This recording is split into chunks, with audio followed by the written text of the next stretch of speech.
आज झगड़ा होना घर घर की कहानी हो चुकी है। किसी के पास भी पेशेंस नाम की चीज नहीं है। थोड़ी सी बात पर सबके सामने ईगो आ जाता है। जब बीच में ईगो आ जाए और झगड़ा न हो, ऐसा तो हो ही नहीं सकता। दुनिया में सबसे बड़ी जीत परिवार के साथ जुड़े रहना। परिवार है तो संसार है। संग अपनों की प्रीत है तो हर परिस्थिति में जीत है।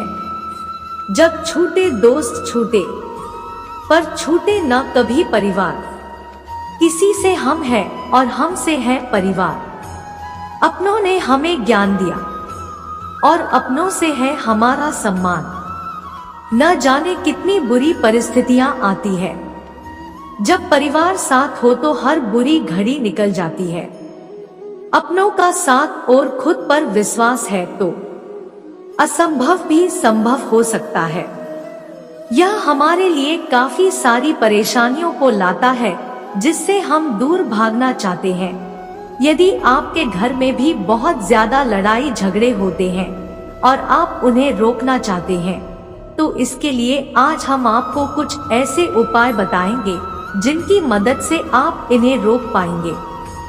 जब घर में 4 सदस्य होंगे तो यह संभव है किसी भी बात या मुद्दे पर सबकी राय एक ना हो।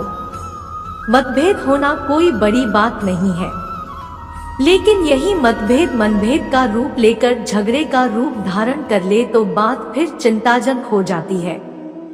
अक्सर देखने में आता है कि कई घरों में न चाहते हुए भी अक्सर लड़ाई झगड़े होते रहते हैं। बुद्ध का उपदेश यह सिखाता है कि संबंधों को समझने के लिए हमें आत्मज्ञान की खोज में जुटना चाहिए। वह यह समझते थे कि व्यक्ति अपनी आत्मा को समझकर ही दूसरों के साथ सही तरीके से इंटरेक्ट कर सकता है।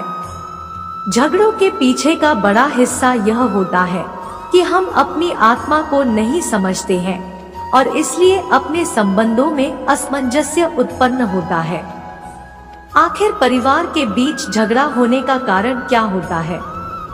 अगर बारीकी से देखें तो अधिकांश परिवारों में झगड़ा का मात्र कारण है, जैसे कि एक दूसरे को ठीक से ना समझ पाना, एक दूसरे के फीलिंग्स को न समझना, उनके बीच में ईगो का होना, पैसे की कमी का होना, आपसी रिश्तों में दूरियां हो जाना, रिश्तों में अपनापन का न होना, ज्यादा चतुराई का होना, आलसी प्रवृत्ति का होना। ऐसा नहीं है कि इनके अलावा कोई और कारण नहीं हो सकता, लेकिन देखा जाए तो सबसे ज्यादा यही कारण होते हैं। यदि किसी परिवार में झगड़ा चल रहा है तो इनमें से जरूर कोई न कोई एक कारण पक्का होगा। जब हमें झगड़े की जड़ मालूम हो गई तो फिर उस झगड़े से कैसे छुटकारा पाए, इसका भी हल आपको ही निकालना होगा। याद रखिए, दुनिया में हर समस्या का हल है, लेकिन यदि शांति से समस्या का हल निकाला जाए तो थोड़ी सी नरमी दिखाकर, थोड़ा सॉरी बोलकर, पैसे कम खर्च कर, अपनों की भावनाओं को समझकर परिवार में होने वाले झगड़ों को काफी हद तक कम किया जा सकता है। अपनों ने ही हमें नाम दिया, अपनों से ही है अभिमान। पापा से नाम मिला, माँ से संस्कार, दादा से लाड मिला और दादी से दुलार, भाई से साथ मिला और बहनों से प्यार। यही है मेरा खूबसूरत संसार। ये बातें जितना कहना आसान है, उतना ही अपने ऊपर लागू करना बहुत मुश्किल भी है। ईगो जब हमारे अंदर आ जाता है तो हमें सामने वाले की अच्छाइयां नजर ही नहीं आती। उसे अपना काम ही सबसे अच्छा लगता है। न किसी की सुनता है और न ही किसी को सुनने देता है। सॉरी पहले कहना तो जैसे सीखा ही नहीं होता है। लेकिन एक कहावत है कि रस्सी के लगातार रगड़ से भी लोहे या पत्थर को काट देती है। ठीक उसी तरह से कोशिश करने से इसके ऊपर भी कंट्रोल पाया जा सकता है। यह कहानी एक समय के एक बड़े ही शांत और ज्ञानी राजा के बारे में है, जिनका नाम राजा सुखप्रिय था। वह राजा नहीं थे, वे एक आदर्श मनुष्य भी थे जो बौद्ध धर्म के महान गुरु गौतम बुद्ध के सिखाए गए तत्वों पर गहरा ध्यान देने वाले थे। राजा सुखप्रिय के राज्य में सभी लोग खुश और संतुष्ट थे। उनके राज्य में लोगों के बीच कभी झगड़े नहीं होते थे और यह वही बड़ी बात थी जो लोगों को आश्चर्यचकित करती थी। एक दिन गौतम बुद्ध अपने शिष्यों के साथ राजा सुखप्रिय के दरबार में पहुंचे। राजा ने बुद्ध से पूछा, भगवान, यहाँ के लोग क्यों इतने खुश हैं और यहाँ पर झगड़े क्यों नहीं होते? बुद्ध ने मुस्कुराते हुए जवाब दिया, राजा, यह वह कारण है जिसके लिए आपके राज्य में शांति है। यहाँ के लोग अपने आप को और दूसरों को समझते हैं और वे यह जान लेते हैं कि झगड़ा और कलह उन्हें सिर्फ दुख ही देते हैं। राजा सुखप्रिय ने ध्यान से सुना और फिर बोले, परंतु भगवान, आपके इस उपदेश से यह सब यात्री नहीं समझ पाएंगे। कुछ लोग हमेशा झगड़े करने के लिए तैयार रहते हैं। गौतम बुद्ध ने दोनों हाथों की उंगलियों को एक साथ रखकर बताया, राजा, देखो, यह उंगलियां अलग अलग हैं, परंतु वे एक ही हाथ के हैं। इसी तरह सभी मनुष्य अलग अलग हैं, परंतु हम सभी एक ही मानवता के हैं। जब हम इस तथ्य को समझते हैं तो हम आपसी सदैता और समझदारी से अपने मामूली विवादों को हल कर सकते हैं और अपने घरों में शांति बना सकते हैं। राजा सुखप्रिय ने बुद्ध के उपदेश को अपने राज्य में फैलाया और लोगों के बीच की झगड़ों को कम किया। उनके नेतृत्व में उनका राज्य और भी शांतिपूर्ण हो गया और लोग सबको एक दूसरे के साथ बिना झगड़े के रहने के महत्व को समझ गए। इस कथा से हमें यह सीखने को मिलता है कि अपने घरों में झगड़े उसी समय होते हैं जब हम अपने अलग अलगता को नकारते हैं और दूसरों की बजाय समझदारी और समर्पण की बजाय अहंकार और अहमियत का मार्ग अपनाते हैं।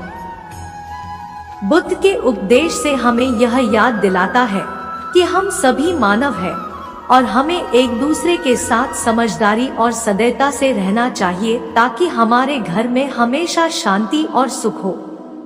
बुद्ध ने अपने जीवन में संबंधों में सहानुभूति और समर्पण का उदाहरण प्रस्तुत किया। उन्होंने अपने सहायक आनंद के साथ एक साथ धर्म की दिशा में चले जाने का निर्णय लिया, जिससे उनके संबंधों में सामंजस्य बना रहा। यह उनकी सहानुभूति और समर्पण की अद्भुत मिसाल है जो हमें अपने संबंधों में अपनानी चाहिए। जैसे कभी ताली एक हाथ से नहीं बजती है, वैसे ही झगड़ा भी कभी एक व्यक्ति के चाहने से नहीं होता है। हमेशा दूसरे पक्ष की भी गलती जरूर होती है, चाहे थोड़ी ही क्यों न हो। अगर एक गुस्सा है या ईगो वाला है तो दूसरे को वहां पर नरमी दिखानी चाहिए। जब माहौल शांत हो जाए तो अपनी बात को आराम से कहनी चाहिए, लेकिन जहां ऐसा नहीं होता वहां फिर हमेशा झगड़ा होता है। पड़ोसी भी सुनकर मजे लेते हैं। आज झगड़ा होना घर घर की कहानी हो चुकी है।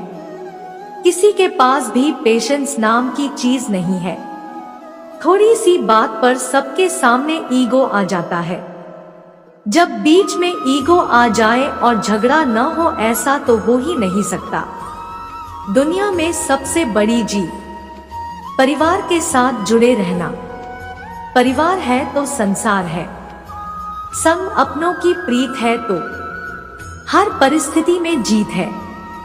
जब छूटे दोस्त छूटे, पर छूटे न कभी परिवार। इसी से हम हैं और हमसे है परिवार। अपनों ने हमें ज्ञान दिया और अपनों से है हमारा सम्मान। न जाने कितनी बुरी परिस्थितियां आती है, जब परिवार साथ हो तो हर बुरी घड़ी निकल जाती है। अपनों का साथ और खुद पर विश्वास है तो असंभव भी संभव हो सकता है। यह हमारे लिए काफी सारी परेशानियों को लाता है जिससे हम दूर भागना चाहते हैं। यदि आपके घर में भी बहुत ज्यादा लड़ाई झगड़े होते हैं और आप उन्हें रोकना चाहते हैं, तो इसके लिए आज हम आपको कुछ ऐसे उपाय बताएंगे जिनकी मदद से आप इन्हें रोक पाएंगे। जब घर में 4 सदस्य होंगे तो यह संभव है किसी भी बात या मुद्दे पर सबकी राय एक ना हो।